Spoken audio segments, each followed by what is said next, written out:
हा मजा आहे ना.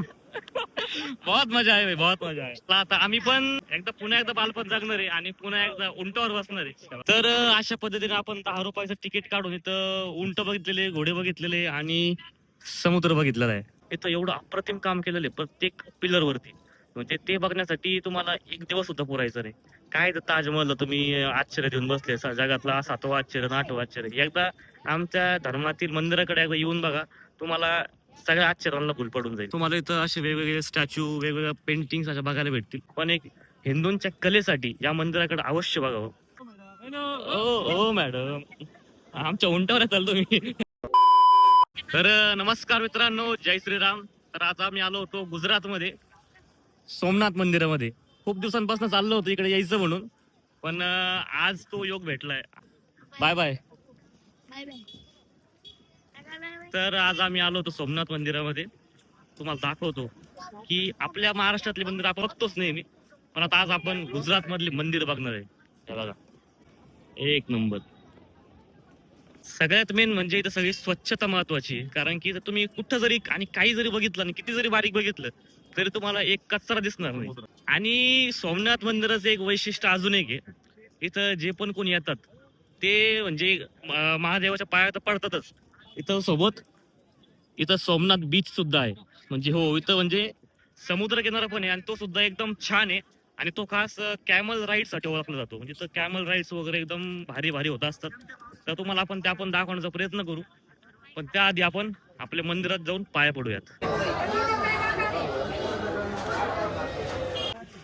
आता आम्ही आलो, म्हटलं चांगलं मंदिराचं आपण एक चांगलं व्लॉग काढू. पण इथं आलो आणि आम्हाला हे दिसलं की इथं तुमच्या जवळचे सगळे दागदागिने, तुमच्या जवळचे सगळ्या किमती वस्तू या ठिकाणी जमा करायच्यात.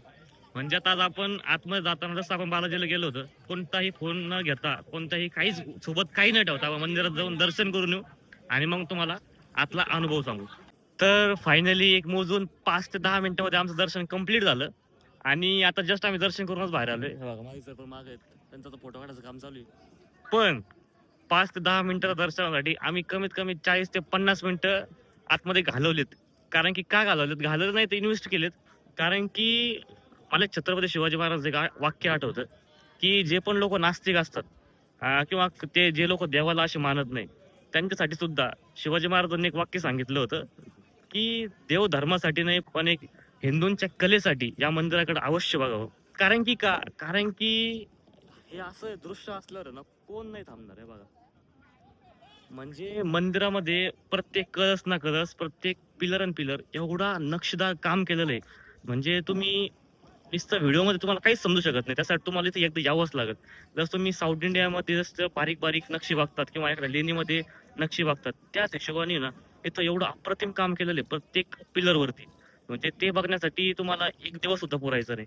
काय तर ताजमहल तुम्ही आश्चर्य देऊन बसले, जगातला 7वं आश्चर्य 8वं आश्चर्य. एकदा आमच्या धर्मातील मंदिराकडे एकदा येऊन बघा, तुम्हाला सगळ्या आश्चर्यांना भूल पडून जाईल. हे बघा मंदिर. आणि हो, हे जे मंदिर आहे ना, हे आपल्या 12 ज्योतिर्लिंगांपैकी एक असं मानलं जातं. त्यामुळं ह्या मंदिराचं आपल्या धर्मामध्ये एक अनन्यसाधारण असं महत्व आहे. त्याच्यामुळं जे पण कोणी येणार असेल त्यांनी वीकडेलाच या शक्यतो, कारण की एकदम मोकळं ढाकं दर्शन होतं.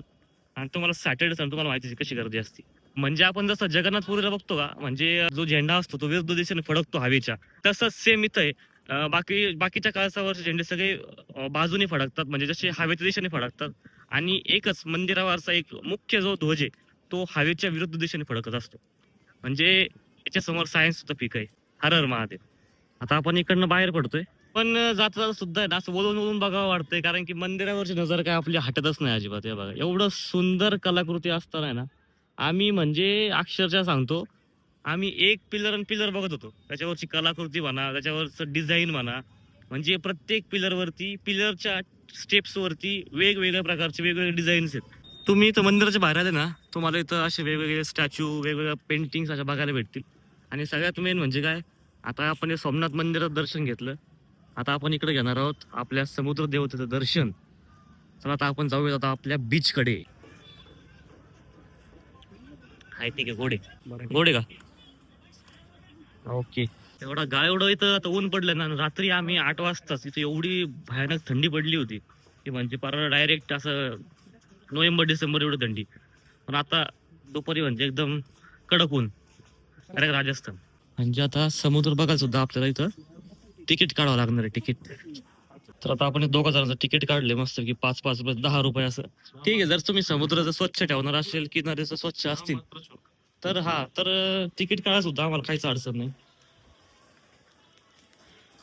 ओके, त्याला पण 2 स्टेप व्हेरिफिकेशन आहे.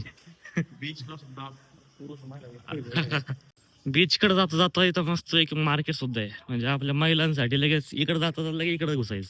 तर आता आपण आलोय बीच वरती. तुम्हाला जसं की मागाशी म्हटलं होतं मी, बीच वरती कॅमल राईड सुद्धा अवेलेबल आहे बघा. इथं उंटाला बा हे टोपी घातली ऊन लागू नये म्हणून. बाकी सगळे इकडं घोडे आहेत, उंट भरपूर आहेत. मोठे पण घोडे दिसतात तुम्हाला, 2-2 घोडे आहेत. तर अशा पद्धतीने आपण 10 रुपयाचं तिकीट काढून इथं उंट बघितलेले, घोडे बघितलेले आणि समुद्र बघितलेला आहे.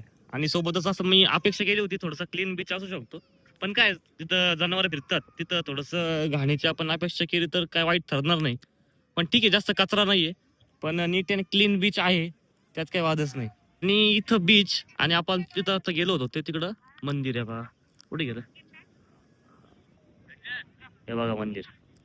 ऊंट की सवारी, क्या प्राइस है भाई, क्या प्राइस है? कहाँ तक जाने वाले हैं? आगे तक जाएगा, आगे तक, लंबा घुमाएगा और लास्ट तक, लास्ट तक, और दिखता है उधर उधर तक जाएगा. उधर तक. अच्छा, चला आता आम्ही पण आमच्या बालपणाची इच्छा एकदा पुन्हा एकदा बालपण जगणार आहे आणि पुन्हा एकदा उंटावर बसणार आहे. हे नाम काय आहे इसका? चिकू. चिकू हा चिकू चिकू. नाही, इस पे अभी बैठ गया ना भाई. नवीन एक जण तो घोड्यावर बसा, आम्ही तुम्हाला एकदम भारी रील बनवून देऊ म्हणलं. आणि तो काय म्हणतोय, मी तर थांबणार, घोडा तिकडे तुम्हाला घेऊन जाणार आणि तुमची एकदम आम्ही बढिया रील बनवून देणार. म्हटलं घोडा पण तिकडे जाऊ दे आणि आम्ही पण पाण्यात जाऊ दे. बैठ जाऊ भाई. भिड़े भिड़े ओके, ऊंट बाबा की जय. ओके, बैठो. पकड़ना. आई शपथ, आई शपथ. हो, कसं वाटतंय सर? ऊंट की सवारी. आओ आज हम ले रहे हैं ऊंट की सवारी, मालिक पैसे देकर. अगर ये भागा ना मालिक, गोवा के समुद्र में मिलेंगे आप. तो अभी ये देख सकते हो, भारी आहे, समुद्र पण भारी आहे आणि उंटाची सवारी पण भारी आहे. आता इने आम्हाला पळवत आहे. अरे मस्त रे, याची टोपी तर बघा कशी.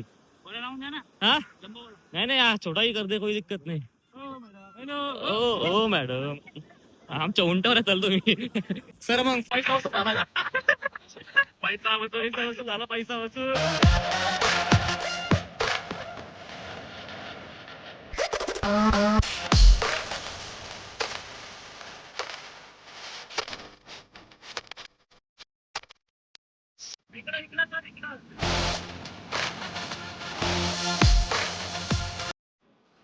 ए, चिकू लागला पळायला. जो बेटा चिकू.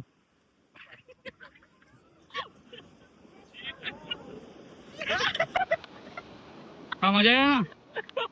बहुत मजा आया, बहुत मजा आया. चीकू.